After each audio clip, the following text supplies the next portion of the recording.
All right, back today again with another video in our pipeline series. I believe this is day 5. And just as a reminder, a foundational reminder again, this is about being delighted in and delighting in our children. So, in other words, God's love is unconditional. That means that He just loves us, period.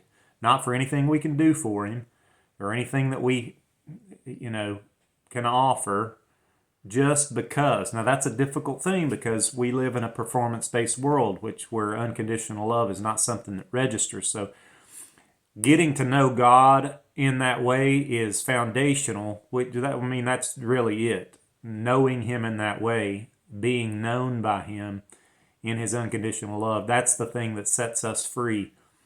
And so seeking Him in that way is critical. So this series is about pipeline towards your kids, but it begins with your pipeline, parent, towards God.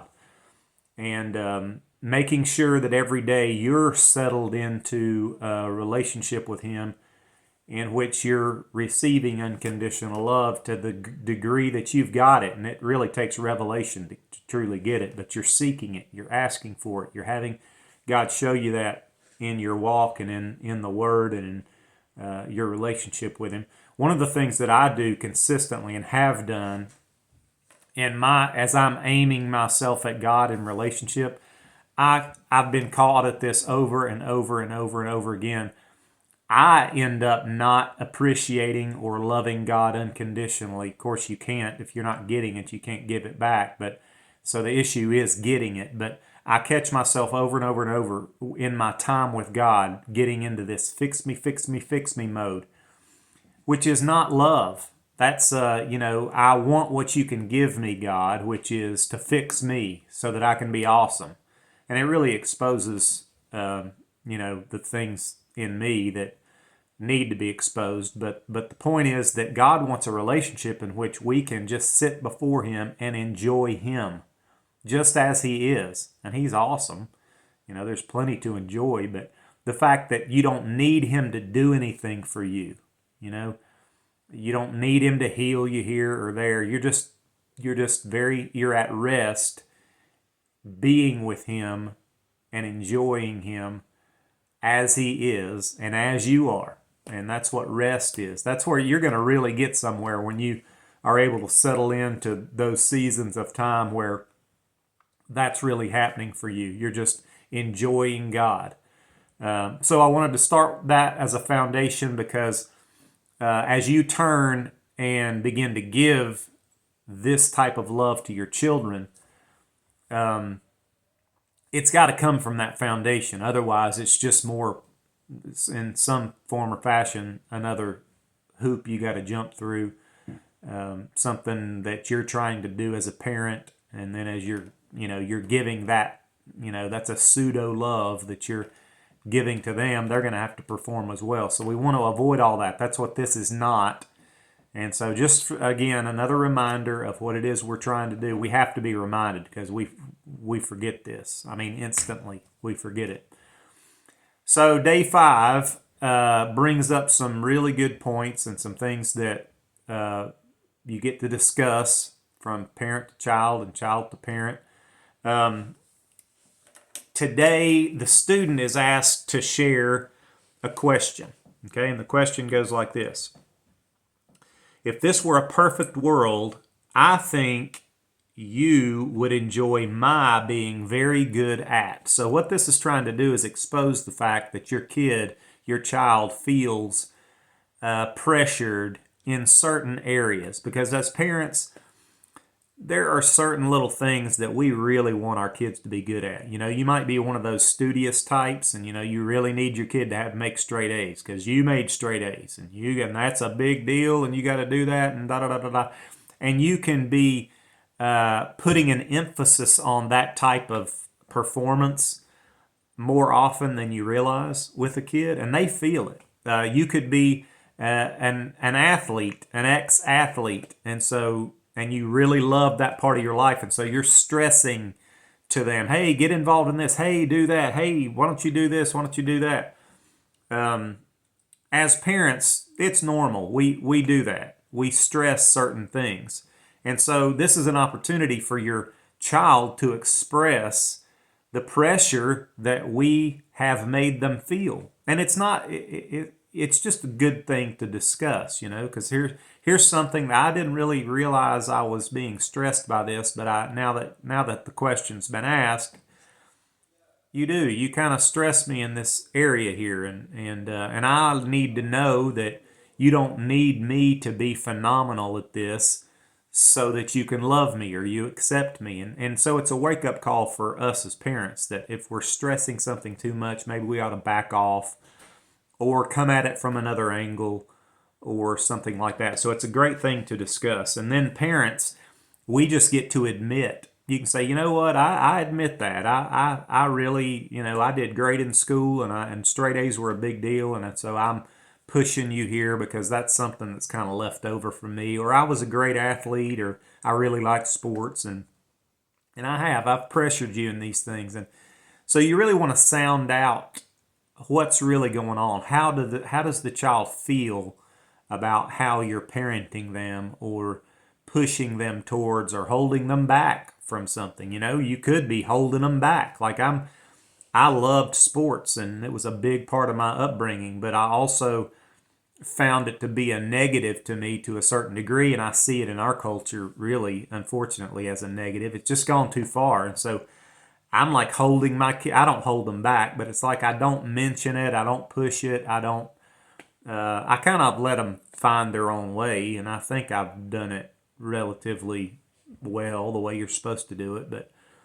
But anyway, that's just being honest about the fact that we're humans, and there's certain things that we have put a premium on, and that maybe we're talking about it a little too much or stressing it a little too much. Or the other thing is, okay, son or daughter, do you feel pressured to perform in this area as I did? Because one of the things that my kids know about me is that I was a good athlete, because I've got pictures around, and I talk about it in a kind of a glowing, because it was a great part of my life. I loved it.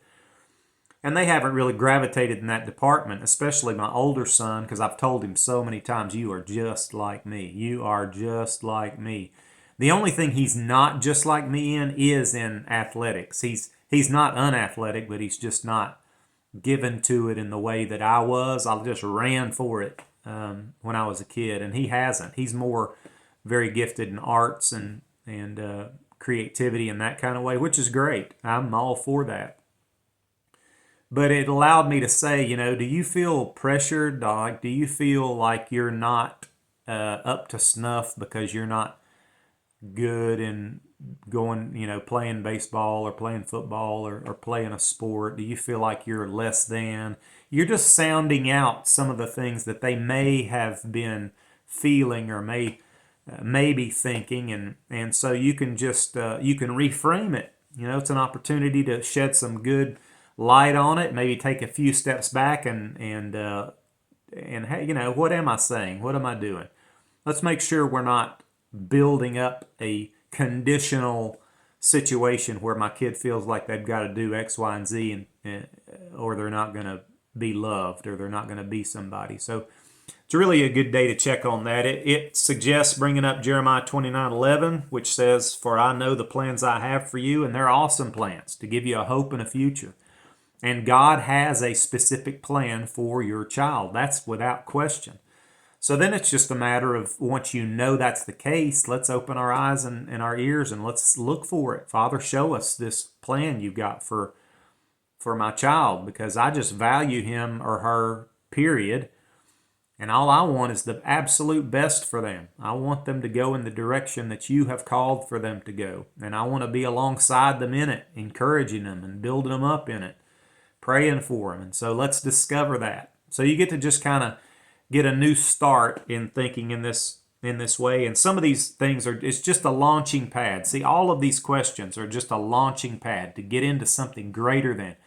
How will God's Spirit lead you in your communicating with your son or daughter?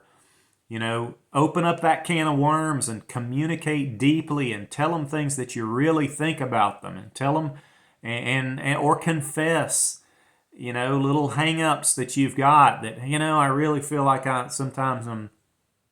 don't feel complete, and so I feel like I need to live through you vicariously, and I need you to do good at this sport, or I need you to make straight A's because I feel better about me when you are performing at a high level. Whatever. You just get it out there and you get to talk it over. You let the light of Christ shine into the relationship and into your heart and dispel any of the darkness that has encroached. Anything the enemy's been working on, you get to dispel it. You get to turn the lights on, clear the air, clear the room, clear the relationship. You get to kind of start over. And then this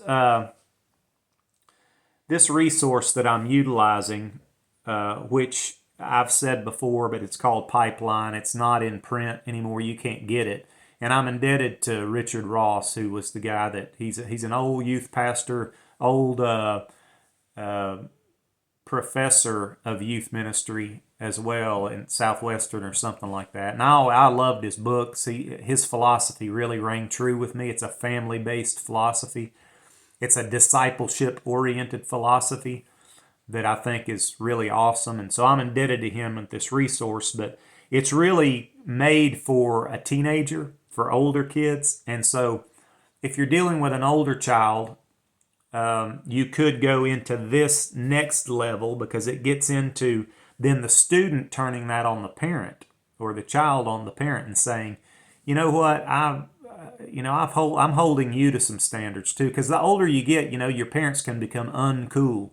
They're like, you think they're nerdy. And again, we talked about this in a former video, but if you feel like your kid has switched teams and they've got another family team over here that's a bunch of teenagers, you are in trouble. You got to do anything and everything to stop that, to turn that around. Take them out of school, take them out of their environment, do anything. It's time to get radical because when your student has gotten him, they just switch teams. They get out of the family team and they go join another team, and they look at that other team and they point back at the parent and say, uncool, bad, I don't want anything to do with that.